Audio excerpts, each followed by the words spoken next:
What's up, everyone? Welcome back to another episode of the Agency U podcast. Today, we're going to go through all things sales objections. So if you're an agency owner watching this and you've ever been on a sales call and you've ever heard no, or you've gotten an objection, which is going to be 100% of you, this podcast is going to be from you because I'm going to ask Gilberto a ton of questions as it pertains to objections. And to me, Gilberto is a master at sales in handling objections. I think there's people who are like decent at their craft, pretty good at their craft, and really freaking good at their craft. And I would put Gilberto at the really freaking good at their craft when it comes to Appreciate sales. that, bro.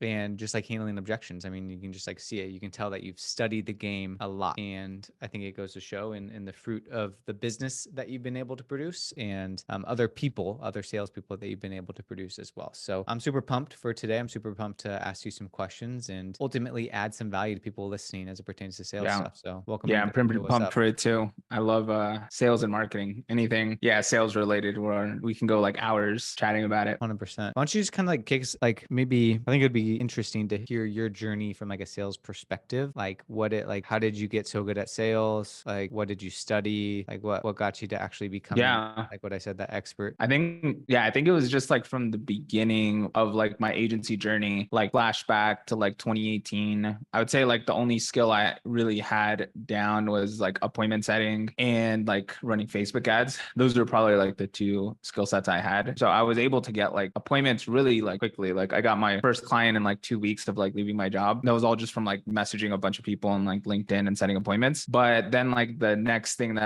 hurdle that I came across was like sales. And I was like, that was like really a struggle for me. Like I've seen people that come in agency U and like just friends that I've had where like they'll come in and they're just like very like natural. Like they're very like naturally influential people, or like naturally they don't have like that much of like a struggle with that. For me, it was like I really had to work with that because I was like very, very anxious even to like hop on with a business owner. Like at that point, like I remember I would view them as kind of like this almost them above me kind of thing. And I would get like nervous even just like chatting on the phone. So it was like kind of a struggle for me at the beginning. I put like a lot into just like mastering each part of like that type of dynamic because I like pretty much started from zero. So it pretty much started like I took a sales course, pretty much all the major ones you can think of. If some people are like listening to this and you've seen like Jeremy Miner, Cole Gordon, all that stuff, like I've pretty much taken like all their stuff. Spin Selling, like by Neil Rackham, like is another one that I like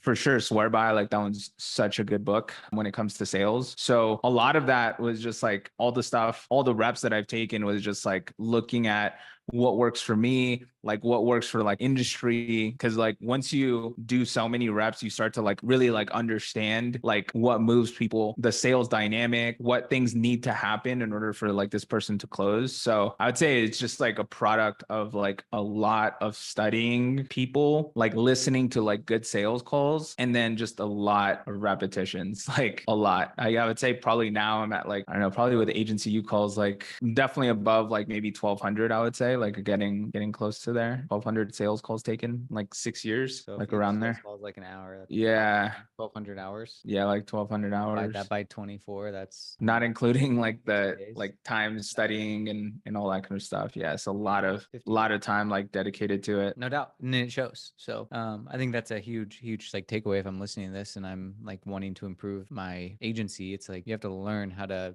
be an effective salesperson, and it's a skill set that you need to learn. So hopefully we can get a little bit of a masterclass insight into you as well. I was just chatting about it with a buddy of mine in Guatemala. We like recently went, and he's one of the top guys like for some of like the biggest like sales training companies. He like was like his top closer, 60 to 90% close rate. And one of the things that like we were chatting about when we were like having our conversations was like how like sales is like one of the most valuable skills that any person, just not even business owner, but like person can acquire, because like sales is everywhere. Like if you don't believe that you're like selling, like it's disillusional to me to think that you're like not using sales in every day-to-day life. Even if you don't have a business and like, let's say you have like a wife, like you sold your wife on like her, like, you know, being with you, like girlfriend, right? Like as well, an employee working with you, like all of these are like points of like influence where you are basically like showing someone how like doing something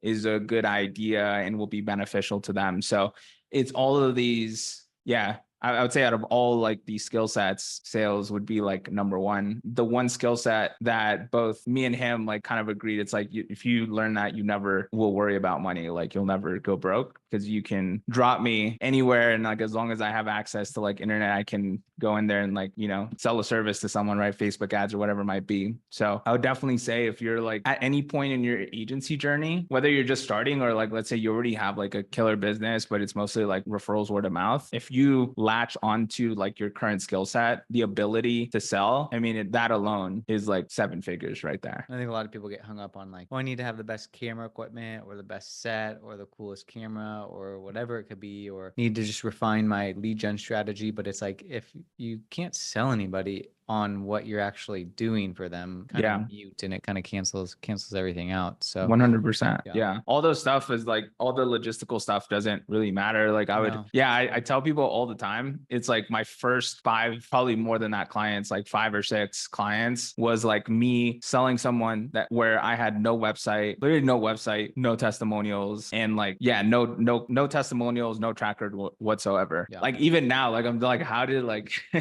well, I know why, but like it's still like very, like I'm still surprised by it because it's like literally I had no, like there was no reason that they had logically to like buy from me, yet they did, even though like literally no website, nothing at all. And I see that that's like a hang up for like so many people because like they'll like think that like, oh, I need to like rebrand my website or like I need to do this thing or whatever. Right. Like, no, you just like, you need an offer, right? First. And then you need to get in front of like as many people as possible, get them on the phone or a Zoom call. That's really all you need in the beginning, Yeah. right? And if you're already, you know, already doing well in your agency, you have kind of more of established one, then all you really need is like a sales process for you to like take several calls and then hire on like closer. And that's for more of like the advanced guys. Yeah, and we're gonna get into some specific objections for agencies. So keep listening, guys, because I'm sure a lot of these are gonna apply to you. But kind of want to hear from you, your point of view. So I think a lot of people as agencies, maybe they're in like that $10,000 to $20,000 range, like mostly referrals, word of mouth, haven't really jumped on as many sales calls as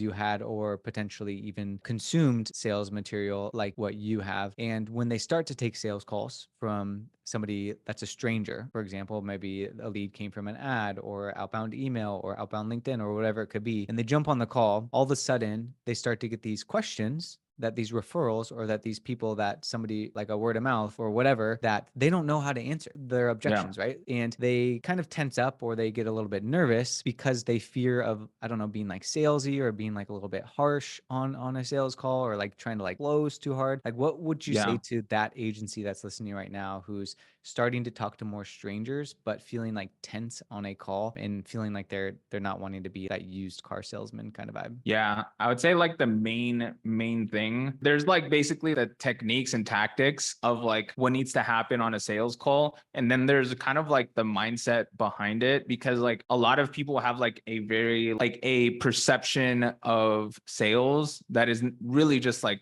not serving them to close deals, right? Because if you have like a fundamental belief that like I'm pushy or I am like forcing someone or pressuring someone, all it really is in reality is a perception that you're having, because everyone views things as in different ways. I'll give you an example. Like some people react really well to quote unquote pressure, and then others, because like they themselves are like fearful in that moment or feel like that stress level like increasing, they're going to look for any reason to like hop off that call. So like they'll perceive that as pressure, right? 2 different situations, right? And I can say this because I've had different personality types that I've sold to. Some like would never think of that as like pressure, right? Even though it's like objectively, it's the same thing. It's the same process going through each person. One views it as pressure. The other one doesn't view it at all. Like they don't even really think of that, right? So knowing that that's the case, that like different people perceive things differently, and you're never going to get 100% of people to like approve what you do. And he sense in anything that you do.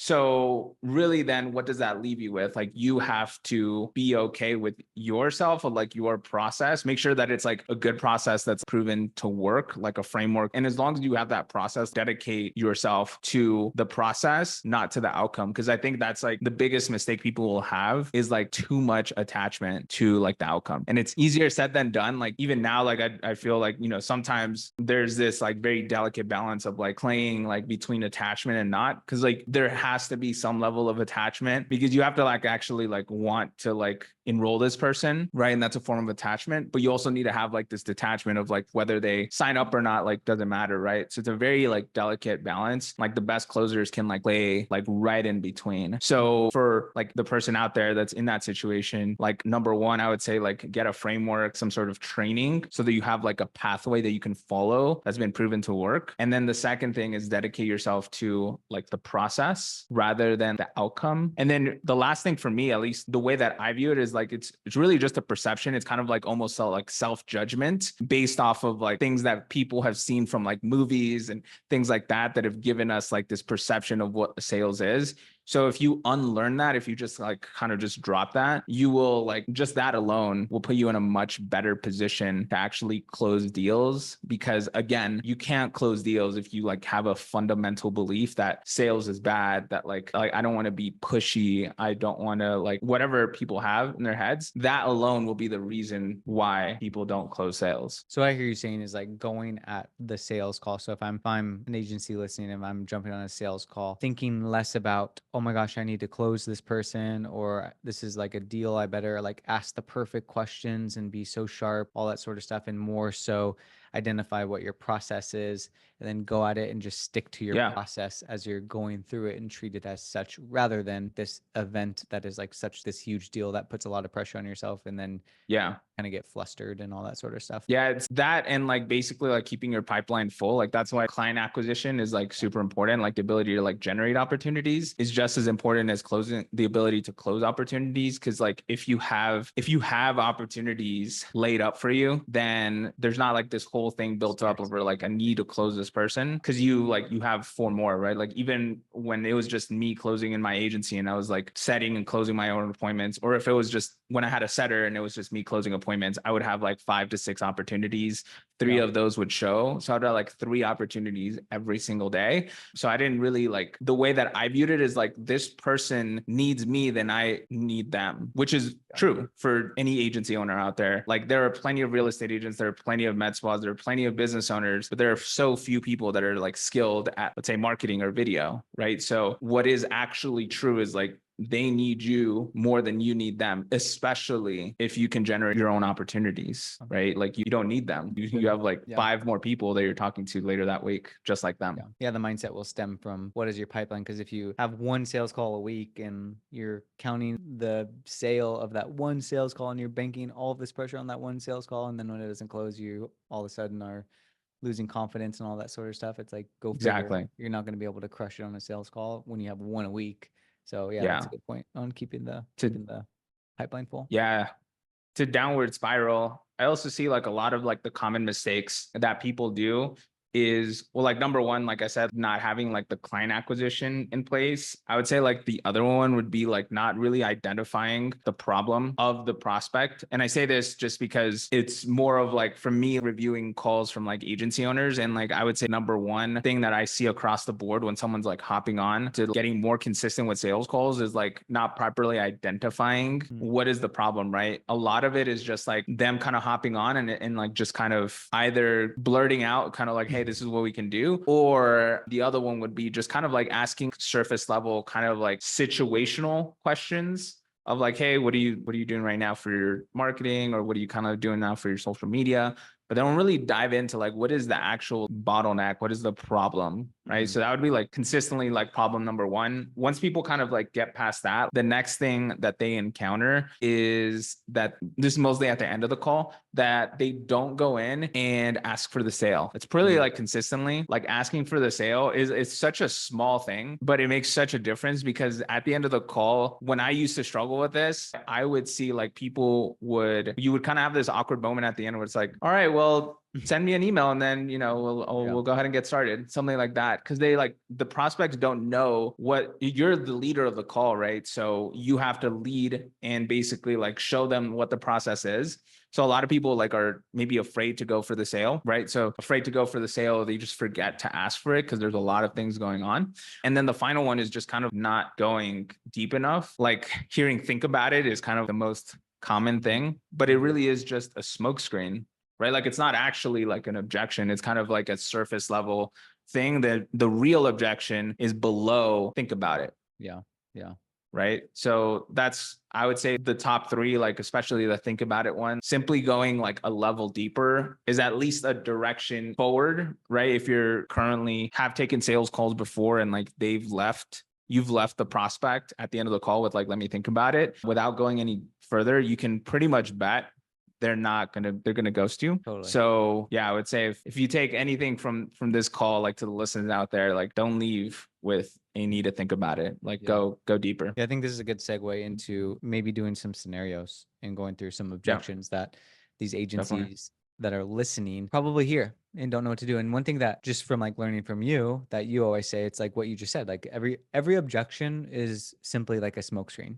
And like whether it's financial, whether it's I need to talk to somebody, it's like they're actually saying that to mask what the actual objection is, and it's about going deeper on it. So let's go deep on some, and maybe I'll like be the client, and then you can kind of just like run it through me, or I'll like propose the situation and then can talk about the specific objection. So the first objection, I will say, I was going to say kind of before we dive into that. So as we go through like these different scenarios, there's essentially like two types of objections that you want to think about. Is basically like there's a logistical objection and then there's like a fear-based objection. And basically like the logistical ones would be like, for example, it's just right now is not the right time. Mhm. And like that could either be like a logistical objection or a fear-based objection, even though it's like from their mouth, what you hear is like, oh, I just need more time, right? But you would handle these completely different based on how they respond, right? Like the questions that you're asking to uncover what's really going on. So just wanted to give that context, like as we kind of go through those situations, to keep that in mind. So why don't we call out what the objection is, and then you explain, is this fear or logistical? And then you can kind of give context of what you would say in that objection, and then I'll pretend to be a client, and then you can answer it. And then we can go back and forth, and then you can close me. Okay, the first one would be a financial objection. So is it fear-based, logistical, and then what's the context of how we can go over that, and then I'll be the client. Yeah. So whenever you have like a money objection, they're usually, what I find is like, it's not really as evident in the beginning, because usually like a money objection shows up as I need to think about it, or it might show up as like, I just need more. It's not the right time. Right. So basically what we want to do first is disarm the prospect, because like as soon as you give the first objection, what's going to happen is they're kind of already going to expect, they're going to be looking for like, oh, is this guy going to be pushy or whatever? So the first step is always just like disarm them, like, hey, not a problem, man, or like, hey, like totally understand, or I can understand your perspective, things like that, to just kind of put them at ease. And then the next step is asking a question to basically isolate what's really going on. So let's say someone said like, they have an objection of like, right now is not the right timing. So then what I would ask as a follow-up, I want to find out like what's really going on. So I might ask like, all right, cool, not a problem. In your mind, like when do you anticipate you would be starting with, so-and-so, whatever the service is? Then what they would say is basically like this, whatever response that they have. Then what we want to do is basically go in and isolate, like what I call is basically like isolate what it really is. So one of the questions that I like to ask is like, cool, so just so I understand, are you in a spot where you're thinking like if you should do this, or like how you should do this? And with that, like I'm doing two things. Like I'm finding out like, is this a value-based objection, where like they just don't believe that this is the right fit, or like they don't see the value, right? Which oftentimes, if you're doing a good job with the presentation, that's not the case. Or is it money? Most of the times it's money. So they're going to say like, like I'm thinking more of like how I should do it. And then when I do that, what I'm going to then go into is basically having more of a conversation around money, where we have like a transparent conversation of where they're currently at, and then either going into like a payment plan, right? So like splitting it up, or going into like potential, like using financing or credit or whatever options you might have. I highly recommend, if you're listening to this, like having some sort of financing option, because you're definitely going to get more deals from that. So that's how I would handle like that type of objection, where it's like, a timing which is really like a money objection, I would go through that sequence. Well, should we try it? Yep, let's do it. I don't know, Gilberto, just like $8,000. That's a lot of money for the next 3 months. Just like not sure about it. Yeah, no worries, man. When you say it's a lot of money, can you tell me a little bit more about that? Like compared to what? Yeah, it just seems like it's like $8,000. That's like half of a brand new car, you know? Yeah, I hear you. Now, I guess like with that, like, do you feel the $8,000? Because when you invest with a car, that's essentially like a depreciating asset, right? You're putting 8,000, and you're not really kind of getting an ROI from that. So if you were to, invest that 8,000 into yourself and your business, what do you think that would bring? Like if we did X, Y, and Z for you, what do you think that would Yeah, would I'm hoping that turn into? if it gets me 3 clients and 3 clients a month, then then that would like for And sure what pay that, for itself. But yeah, what would those 3 clients be worth to you? yeah, like $2,000 each. Okay, 2,000 a month, right? Yeah. Yep. How long do they usually stay on for? Like 6 months. Yeah. Okay, so each client would be like around like 12,000. Yeah. Yep. Okay, cool. So would it be safe to say, like, if you made the investment, like let's say, like worst case, even if you got like 2 clients, right, that stayed on for 6 months, that would be like 24,000. So on the short term of like just 6 months, do you feel like that was a worthwhile investment of like 8,000, and out of that you got 24,000 short term? Yeah, it's just a lot of money up front, and I'm not even sure if like you'll be able to get me those clients though, like using this. When you say like, it's a lot of money up front, like tell me a little bit more about that. Like, are you right now kind of in a spot where you're thinking like, I don't know, even if I should do this, or are you thinking like, oh, like I just need to figure out how? Yeah, I think it's like because it's so new, our business hasn't really done too much stuff with social media yet. So Mhm. I'm not really sure like if it's actually even gonna work. And it's a Got lot of it. money to like just risk, you know? Got it. So is it because like this is something that's new to you and like you haven't done it before? I would say so. Yeah, that has something to do with it for sure. And then am I gonna get a Okay. return because it's so new? Sure. Yeah. Do you have a car? When you like first started driving your car, like did you like hop into it and like you felt like super confident, like didn't feel at all any nerves when you first started driving, or what was that experience like? No, I think I was probably pretty nervous. Yeah. I bring that up because like anytime we do something like new, like I know when I first started driving, I felt like pretty nervous. You step on that pedal and like you don't know how fast this thing will go. And it's something we've never done, right? But like I can guarantee now, like drive your car and you could probably like be eating tacos like while you're driving it, right? Yeah, I do that actually. So yeah. So do you think it'll be like a very similar thing with here? Like if you had like, let's say the guidance of someone who's like been there and done that, like, and gone to where you want to go, and they came in and held your hand, you would be able to get like, at least a similar result. yeah, I to, would say so. what they've been Yeah. doing. Yeah, just Yeah. assuming that it works, you know? Yeah. Would you say like, if you came in to the program, like if we let you in, do you promise to, if there's any issues or any part where you feel dissatisfied, do you promise to like raise your hand and let us know? Yeah, I'm not shy to do that. So I would definitely do that. Yeah. Do you promise to like give like 100% effort? Like if you came in here and like you would give 100% to like make this work? Yeah, for sure. Yeah. We got capacity to do it for sure. Okay. So like if, let's say we're going to give 100%, right?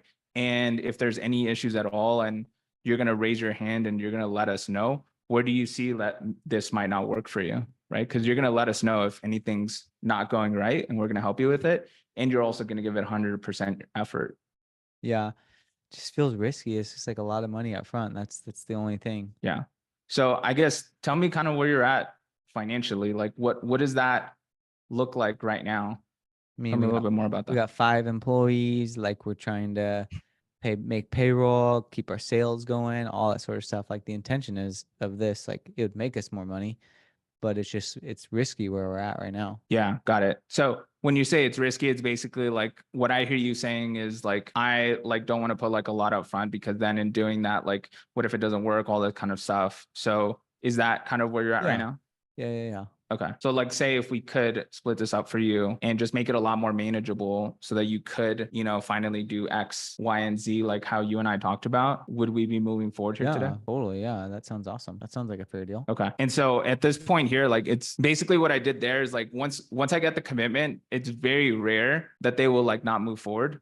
So at this point, it's just basically like figuring out like what finances that they can do. You can just bring it down to like a 2 pay or 3 or however you split it up. So the important part there, and like the one where it's a done deal, is like the micro commitment, which like if I could do this, would you, is like the part where, you know, if they say yes to that, it's pretty much done. Nice. Right. The only thing at the end would be just like if they have like another objection, but that usually doesn't happen if they've already committed to getting the payment plan. Yeah. Yeah. Solid. Yeah.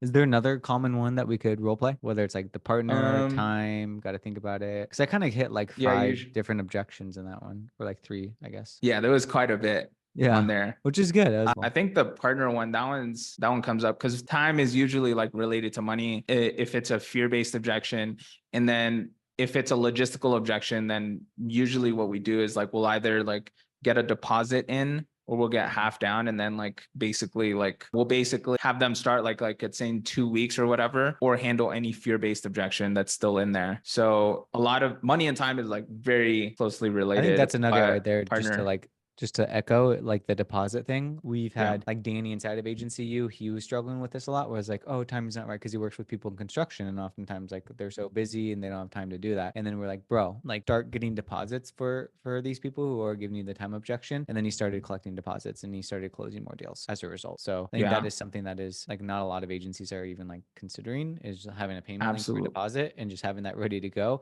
because they will give you the time objection. So especially Yeah, busy business owners, if that's who you're dealing with. Yeah, I think even like the value of the deposit, because we do that for my agency and like have always done that, because for like our niche, like there are time delays, and sometimes kind of legitimate ones if they're like switching companies and their license is tied to the company, so they can't like do business. So one of the things that like works really, really well is like getting the commitment, similar to like how I did with Austin right now, like chunking it all the way down, like seeing what we can do, to basically like bringing it down to like, hey, if we could do this, like, would you, X, and then getting the deposit. Cause like in getting the deposit, you're either going to get it or you're going to like bring up what is the actual objection. Yeah. Cause the biggest form of like commitment is them bringing out their credit card and give you those numbers. There's like no higher commitment, right? You could sign a contract and then still not get paid, right? But it's very rare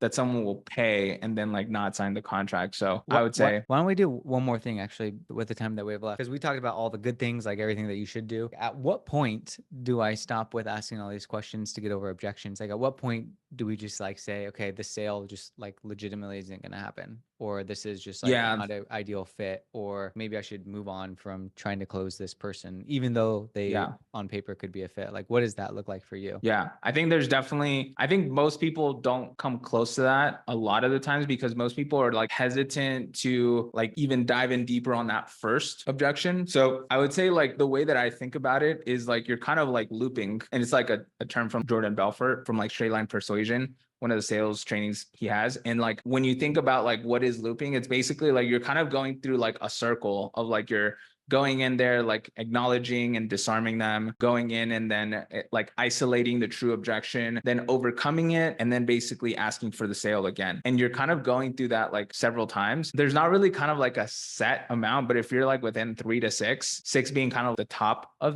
that's kind of like within the range of where most sales calls will go. Cause like most people will have an objection, right? I'm usually skeptical if someone's like at the end of the call, like is saying like, yeah, no, everything sounds good, like, and then that's it. It's like, it tells me, especially if they're new to us, right? They haven't been following us for a long time. They're just like completely new. They've just heard of us. It tells me there is an objection there. And if I don't find it, then they're for sure going to ghost me, right? They have that objection. They're just not voicing it. So I would say usually it's one of those things that you kind of build your intuition on, because for some people, you can go a little bit further with them, and it's what's required to like really kind of undo some of the limiting beliefs and then reframe the way they're thinking about this decision. And for some people, it's a little bit more difficult, especially if they come in like more skeptical. You'll kind of feel it too. Like it kind of gets to the point where like beating against the wall, that's just not going to move. So if I were to put a number on it, I would say like 3 to 6 loops, but that's like super rough estimate. Yep. Usually a lot of it is just like reading the person's body language. If they're tightening up, or their body language is that of someone who's like very just like apprehensive towards even like answering your questions, and they've closed up, then they're not going to close like that. So it's better to like just even sometimes turn it into a 2 call as well. Like book the follow-up call rather than like continuing. And I've definitely done that before too. If I feel like this person is not in a spot to like close right now, then we'll just do like the follow-up call. And in some cases that might actually work. So it's very much like one of those things that you like just have to learn through pushing the envelope, learning where that line is. Only then will you know like where you can like go a little bit further, right? It's only with that. Yeah. Yeah, man, this is super good. Yeah, people that come to mind that have just been crushing it with some of the stuff that you've been teaching is people like Danny, for sure. Like seems like he's closing deals left and right in a pretty tricky niche, being construction. Dylan Saldivar inside of Agency U, like cleaning up on the sales from the perspective of utilizing the frameworks, utilizing everything that you've been teaching them to increase their close rate. Like he's super busy. So what you're teaching works. So if you're listening to this, I would listen to this again and take notes on what Gilberto just said so that you can actually implement this, turn this into a framework. And then I really like the point of just like detaching yourself and just coming up with a framework that actually works, and just being prepared for the objections, because like what you just said, like if they don't have objections, then I would be worried about that. And then just like mentally rehearse how you're going to answer those based off of the objections that you just provided. And it's like, cool, if I can do that, Absolutely. sweet, dialed in. Yeah, that's the last thing I'll say is like, if you want to get like, I would say even like decently just good in a short time frame, is like you want to accelerate the amount of reps that you do. And those reps don't necessarily have to be like on a sales call.